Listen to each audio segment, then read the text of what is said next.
If you're in the gym, guys, 6 days a week, 2-3 hours at a time, stop it. Stop it.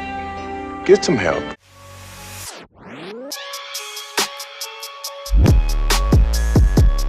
Chest up, shoulders back. Welcome to Revival Fitness, everybody, your home for gains and brains. And I put out the short video, guys, about a month or so ago about push-pull legs, the warning. And today we're going to see that warning personified. This, I present to you, is a push-pull legs horror story. And we're going to use an example I got recently on my Patreon. One of the guys who signed up, we've been talking back and forth. And this, guys, what you're going to see here is a perfect example of why push-pull legs is done incorrectly by so many lifters, especially by novices and people who are new to the gym. So before we dive into that, just a brief precursor on push-pull legs, guys. It's very popular because the name sounds better than any other training style, right? Full body training, you're like, I don't want to do my full body, I want to get a pump in one muscle. Then you see upper lower. Upper lower sounds kind of boring. I don't want to only go to the gym 4 days a week. Then you're going to see maybe a bro split, which a lot of guys will do a bro split, but it's pretty much common knowledge now, guys, even in like mainstream general fitness culture, that bro splits don't work as optimally as they could, simply because the frequency for every muscle group directly is only 1 time a week. And that has definitely changed. Even 5-10 years ago, bro splits were still recommended by a lot of mainstream fitness personalities, especially in bodybuilding. And a lot of bodybuilders, big pro bodybuilders, still do like chest, arm, back, leg day. But again, guys, they're on so many PEDs, they don't really play by the rules that most of us play by. But that's why push-pull legs, at least on paper, is so appealing. You get the 2 times frequency, all of the muscle groups and patterns are in the name itself, and you get to go to the gym 6 days a week. And let's be honest, guys, especially you young dudes, I know this for you. You don't have a life. You sit at home on your couch in your dorm, look at your computer, watch YouTube, play Xbox or whatever. Then you go to the gym for 3 or 4 hours at a time because you're young and you don't have to worry about anything else. Yet, this is why push-pull legs is so appealing, and I understand that because I used to do one of these type of programs when I was new to the gym too. But understand this, guys. I've said this before, I'll say it again. Especially if you're newer to the gym, you do not need to be in the gym every day to get results. That's a classic bodybuilding fitness industry myth to sell you energy powders and protein powders and shakes and all this stuff because you're always tired. You guys do not need to be in the gym all the time. That is a complete fallacy. And for many of you guys, as we're going to see here, most of you are doing too much volume to warrant being in the gym as often as you are. If you're a beginner, guys, 3 to 4 days a week is all you need. Even more intermediate, advanced, even very elite lifters, guys, some only train 3 to 4 days a week. That's all you really, truly need if your programming is up to snuff. And as we're going to see here, this programming is not up to snuff. All right, so I was speaking with this guy and asked about his current program, and here's what he sent me. Push-pull legs, push day, dumbbell press, all 3. Bench press, all 3. So that's already 6 exercises. Fly machine, push-ups, tricep cable exercise, IDK what it's called, overhead, and lateral raises. So on the push day alone, guys, we've got 6, 7, 8. We've got nearly a dozen exercises alone. First day of the week. He's doing all 3 types of dumbbell presses and bench presses, guys. Oh, this is vintage, like Arnold split bodybuilder stuff. I gotta do everything in the gym, bro. Now the pull day. Deadlifts, lat press. I think he means lat pull down. This guy's a novice if you couldn't tell. Seated rows, bicep curls, shrugs, assisted pull-ups. That deadlift kind of exercise where you pull the bar. IDK what it's called. He's learning, guys. Don't be too hard on him, okay? Then we have the leg day. Free squats, barbell squats, leg curls, leg extensions, shoulder press, like a good bro, leg press, seated calf exercise, and then he has a cardio too in place of his second leg day. So not only is he doing all this volume, he's also only doing 1 direct leg day and the other is cardio. So it's more like push-pull legs, a push-pull cardio. The bros are so predictable, dude. You gotta love it. Then on his cardio, he does 20 minutes of sprints, 20 minutes of elliptical, he walks 30 minutes, and he does some ab exercises too. So we've got 11 exercises on a push day, 7 exercises on pull day, and 7 exercises again on the leg day. So in 3 days alone, guys, this dude, who we're gonna see as a novice based on his strength numbers, is doing 25 total exercises across 3 days. So that means over the course of an entire week, this guy who is a novice is doing 50 exercises. And we don't even have the full set number, but he said like 3 to 4 sets. So we're doing hundreds of sets in the gym. He is, as a complete novice. 6 days a week in the gym. Wait till you see his strength numbers. That's when it gets really crazy. This is exactly the logic beginners fall into, because they go on fitness content. They see these massive bodybuilders and the Gymshark athletes and all these people who do a million exercises at a time, right? They chase the pump and constant tension bra and all this classic bodybuilding stuff. And they try to imitate that.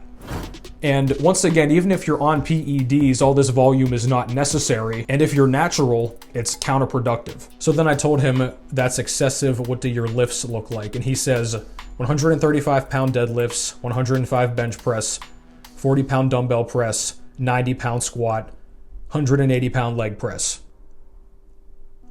So very clearly a novice doing all of this volume, doing a million exercises, burning himself out in the gym every single day for barely any progress. But I told him those are rank novice numbers. You don't need all that volume you've been doing. And I told him the most you need to do is 3 to 4 days a week. Now he's since told me, guys, that he still would like to go to the gym 6 days a week. And I understand that.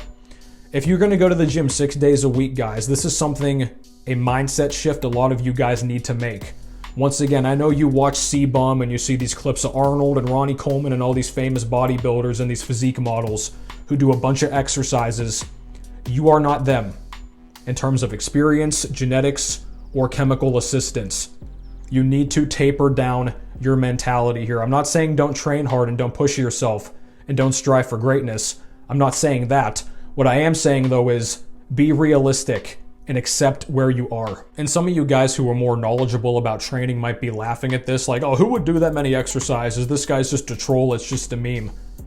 This is legitimate, guys.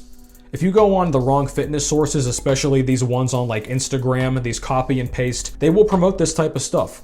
They literally will put out programs and put out images and stuff where it's a laundry list of exercises. Oh, you gotta do 10, 12 exercises per session. So that's another thing to consider too, guys. If your volume is this high, and even if it's not this excessively high, if it's just very high in general, and you can still do all these exercises and to go about your daily life, your intensity is far too low. If you're up to 3 or 4 exercises for one body part per session, and you're still just coasting through with your working weights, your intensity is way off.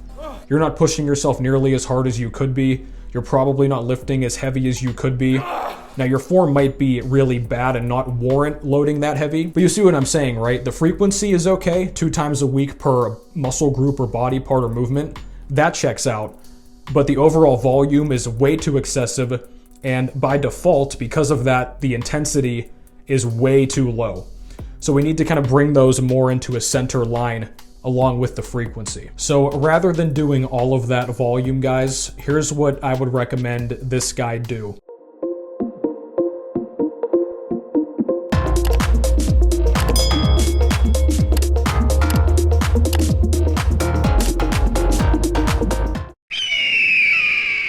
And this is just a general template, guys. This is not specific to anybody. It's not gonna be perfect, it's just something I drew up here. On day 1, you could do 3 sets of bench press first.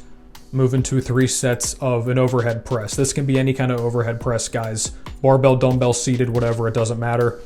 Then you could do incline dumbbell press for 3 sets and then finish up with 3 sets of tricep extensions, skull crushers, something direct for the triceps. But you see what I mean, right? That's 4 total exercises. That's it. That session's gonna take you 45 minutes to an hour, maybe a tad over an hour if you have to wait. That's it. If you're in the gym 6 days a week, guys, most of your sessions are only gonna be about an hour or so. That's all they need to be. Again, if you're in the gym, guys, 6 days a week, 2-3 hours at a time, stop it. Stop it.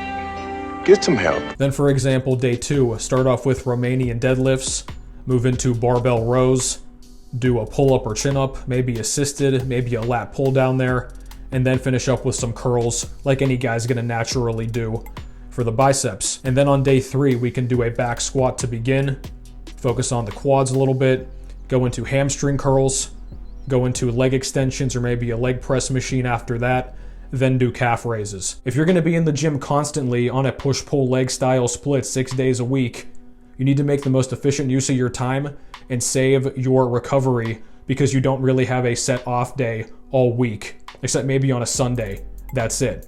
So you can't crush your body in the gym and do so many exercises when your recovery overall is not that much. And also too, you could rotate these based on the day. So maybe day 1, start with the bench press. Then on day 4, the next push day, start with the overhead press. Maybe go from a tricep extension to a lateral raise. Maybe on day 2, instead of a barbell row, do a dumbbell row. Instead of a back squat, do a front squat. You see what I mean? It's very basic stuff, guys, you can kind of mix and match with or rotate, even if rotating only the exercise order. But in terms of sheer volume, that's all you need, guys. If your intensity is sufficient, say you're doing 3 sets of 8 or 10, if you're pushing yourself legitimately hard, guys, getting close to failure, maybe even going to failure on the single joint movements or maybe the dumbbell movements, you should be very tired by the end of these 4 exercises. If you're not exhausted or at least pretty darn tired by the end of 4 exercises in the gym, guys, on a push-pull leg split, your intensity is not good and or your exercise selection is not that good. That's it. So we'll finish up with some quick math here. We have 4 exercises a day times 6 days a week. That is 24 total exercises. That's closer to what I'm doing now. I think mine was, 30 total a week? And he's a novice, so he needs less than I do. He could even do potentially less than what's on here. He could do even less than what's on here and probably still make very good progress. But we went from 50 exercises a week down to 24. We basically cut it in half. And then let's say 24 exercises times 3 sets. That is 72 total sets per week compared to what was he doing, 150 a week? So once again, that's nearly cut in half. But you see what I'm saying, guys? You don't need all of this volume and all of this time in the gym to get results, especially as a beginner and especially on a push-pull leg split that is very high frequency. So take this advice, guys, heed this into your training. If you're doing push-pull legs now and you have a horrific program like this one or something similar to it, this is probably one of the reasons you're plateaued. In addition to trying to main gain, not eating enough, things like that. So take this into account, guys. Thank you for watching. Be sure to like, comment, subscribe. Tell me what you want to see next down below. Thank you to the Patreon supporters, especially our boy here in this example. And I will catch you guys next time.